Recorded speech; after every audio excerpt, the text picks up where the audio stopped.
السلام علیکم دوستو، امید ہے کہ آپ سب خیریت سے ہوں گے۔ دوستو، دبئی پاکستان کو ویزا نہیں ایشو کر رہا۔ دبئی، گلف، سعودی عرب اور اس طرح کے جو ممالک ہیں وہ پاکستان بلکہ اور اسلامی ممالک کو بھی اپنے ویزے ایشو نہیں کر رہے ہیں۔ پیچھے یہ بات چلی تھی کہ دبئی نے کچھ ویزے اوپن کیے ہیں، کچھ اوپن نہیں کیے، لیکن فی الحال یہ اوپن کیوں نہیں ہوئے؟ دبئی اور اسرائیل کا آپس میں کیا لنک ہے؟ پاکستان کی جو حکومت ہے وہ پاکستانیوں سے کون سی اہم بات جو ہے وہ چھپا رہی ہے؟ اور بالآخر اسرائیل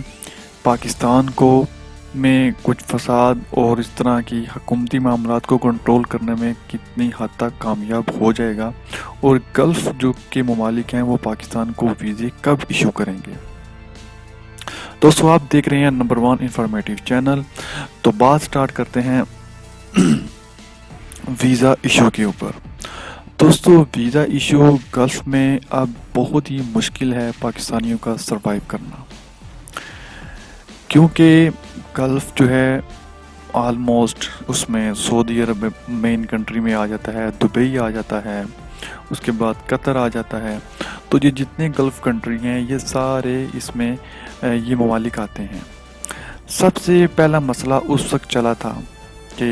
آپ کو بھی پتا ہوگا کہ جب پاکستان کی گورنمنٹ آئی عمران خان کی تو یہ وہاں پہ گئے، دبئی نے، سعودی عرب نے ان کو قرضے دیے اور ان کو پیسہ بھی جاری کیا تھا، لیکن انہوں نے اس وقت کچھ شرائط رکھی تھیں اور انہوں نے کہا تھا کہ آپ ان باتوں کے اوپر غور کریں تو ہم آپ کو مزید بھی پیسے دیں گے۔ لیکن اس وقت عمران خان کو پیسوں کی ضرورت تھی، ملکی معاملات کو بھی سنبھالنا تھا، اس لیے انہوں نے بولا کہ ٹھیک ہے، ہم کچھ نہ کچھ اس کے اوپر ایگری کریں گے۔ تو اس کے بعد پاکستان اب جو دبئی ہے اس نے اعلانیہ آپ کو بھی پتا ہے کہ اسرائیل کو تسلیم کر لیا ہے، کیونکہ دوستو دبئی کے پاس، سعودی عرب کے پاس، جن کے پاس تیل ہے وہ اب تیل کے اوپر سروائیو نہیں کر سکتے، کیونکہ پچھلے دنوں میں آپ نے دیکھا ہے کہ پاکستان میں بھی الیکٹرک جو گاڑی ہیں ان کی درآمدات اب شروع ہو جائیں گی، کسٹم ڈیوٹی ان کے اوپر بالکل زیرو ہو گئی ہے، جو وہاں سے پارٹ آپ منگوانا چاہتے ہیں باہر سے۔ تو بہت ہی جلد آل ورلڈ میں جو ہے وہ تیل کی بجائے لوگ زیادہ تر گاڑیاں، موٹر سائیکلیں جو چھوٹی ہیں یہ اب بجلی کے اوپر آ جائیں گی، تو لوگ پیٹرول سے تھوڑا ہی کم ہی استعمال ہوگا۔ ویسے بھی کرونا کی وجہ سے بہت سے یہ جو عرب ممالک ہیں ان کو نقصان ہوا ہے، کیونکہ ان کا پیٹرول سیل نہیں ہوا۔ اب مسئلہ یہ بنا تھا کہ اسرائیل عربوں کے اوپر انویسٹمنٹ کرنا چاہتا ہے، وہ کہتا ہے کہ ہم پیسہ لگائیں گے، اور دوسرا عربوں کو یہ تھوڑی سی پرابلم ہے کہ خلافت عثمانیہ اب دوبارہ 2023 کے بعد جو ہے وہ کہیں گے کہ یہ ہمارا حصہ ہے اور ہم خلافت عثمانیہ دوبارہ قائم کرنا چاہتے ہیں۔ تو عربوں کو پتہ ہے کہ جب ایک بار انہوں نے خلافت کا نام لینا ہے تو تمام دنیا کے مسلمانوں نے ان کا ساتھ دیں گے، ہمارا ساتھ نہیں دیں گے، تو اس لیے وہ اسرائیل سے کچھ اس طرح کی ڈیلنگ کر رہے ہیں کہ فیوچر میں اس طرح کا ہمیں مسئلہ نہ بنے۔ اب دبئی، سعودی عرب، بحرین، عمان یہ کنٹری پاکستان کو مجبور کر رہے ہیں کہ آپ اسرائیل کو تسلیم کر لیں، ہم آپ سے قرضہ واپس نہیں لیں گے، ہم آپ کو مزید پیسے دیں گے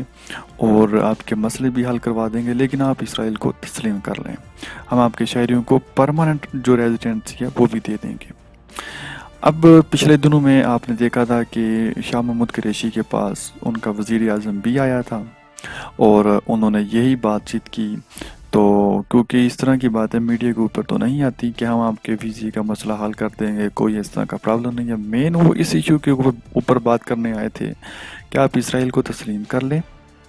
ان کی شرائط کو مان لیں، ہم آپ کی فیوچر میں مدد بھی کریں گے، ویزوں کا کوئی ایشو ہی نہیں رہے گا اور کوئی آپ کو پرابلم نہیں ہوگی۔ عمران خان نے دو ڈوگ اس کے اوپر اپنا موقف دیا تھا شاہ محمود قریشی کو کہ اسرائیل کے علاوہ وہ جو بات بھی کرتی ہیں ان کی بات مان لیں، لیکن اسرائیل کے اوپر کوئی آپ نے ان کی بات نہیں ماننی۔ اب جب اسرائیل کو یہ پتا چلا کہ عربوں کے ذریعے اب یہ کام نہیں ہو سکتا تو اس نے پھر امریکہ کو بھی بولا، انڈیا کے ذریعے بھی آپ دیکھ رہے ہیں بارڈر کے اوپر بھی کافی زیادہ جو ہے وہ پریشانی کی صورتحال دیکھنی پڑ رہی ہے، جنگ سا ماحول بنا ہوا ہے۔ تو انڈیا کو بھی پاکستان کو پریشرائز کرنے کے لیے یہ اس طرح یہ جتنے ممالک ہیں پاکستان کے اوپر پریشر ڈال رہے ہیں۔ تو عمران خان نے طالبان کی قیادت بھی آئی تھی، اس سے بھی انہوں نے یہی کہا کہ اسرائیل کو ہم تسلیم نہیں کریں گے اور آپ ہمارا ساتھ دیں گے۔ انہوں نے بولا جی ہم بالکل آپ کے ساتھ ہیں اور اس معاملے میں ہم آپ کے ساتھ قدم پہ قدم ملا کے آپ کے ساتھ چلیں گے۔ تو یہ مسئلہ تھا کہ اگر پاکستان تسلیم کر لے تو ویزوں کا کوئی ایشو ہی نہیں رہ جائے گا۔ اب فیوچر میں کیا بنے گا پاکستان کا، پاکستانیوں کا گلف میں؟ تو دوستو فیوچر میں جب اسرائیل عرب ممالک میں آ جائے گا، ان کی اکانومی وہ میں اپنا عمل دخل شروع کر دے گا، ان کی اکانومی کنٹرول کر لے گا، تو پھر عربوں کے لیے ویسے ہی سروائیو کرنا مشکل ہو جائے گا۔ کیونکہ آپ نے یہ کافی دفعہ یہ بات سنتے آئے ہیں کہ تقریباً ہر 10 سال کے بعد دبئی کو کوئی نہ کوئی لوٹ کے لے جاتا ہے۔ پہلے 10 سال پہلے دیکھا تھا جی دبئی میں بحران آ گیا، دبئی اب ڈوب گیا ہے، بیٹھ گیا ہے کہ جی وہ پیسے تھے وہ گورے لے گئے ہیں جی، ٹرانسفر کر کے لے گئے ہیں۔ پھر ایک دفعہ آیا جی وہ انہوں نے جی وہ برج خلیفہ بنایا ہے، اس کے بعد بھی جی اب جی دبئی کا دیوالیہ نکل گیا، دبئی بیٹھ گیا۔ تو یہ ہر 10 سال کے بعد دبئی کے اوپر آتا ہے، لیکن اس دفعہ جو انہوں نے یہ کام کیا ہے اس کی وجہ سے دبئی کا سرے سے ہی نام جو ہے وہ بہت مشکل ہے اب اس کے لیے سروائیو کرنا، خاص کر عربوں کے لیے۔ تو دیکھیں دوستو ابھی تک تو اس طرح کے حالات ہیں کہ کچھ ویزے جو فیملی کے ویزے ہیں، جن کے بچے ہیں، ان کے اوپر تو ریسٹرکشن نہیں ہے، لیکن ورک ویزے ٹوٹلی ہر قسم کے بین کیے ہوئے ہیں۔ تو پاکستان جب تک یہ تسلیم نہیں کر لیتا تب تک یہ ویزے نہیں کھولیں گے۔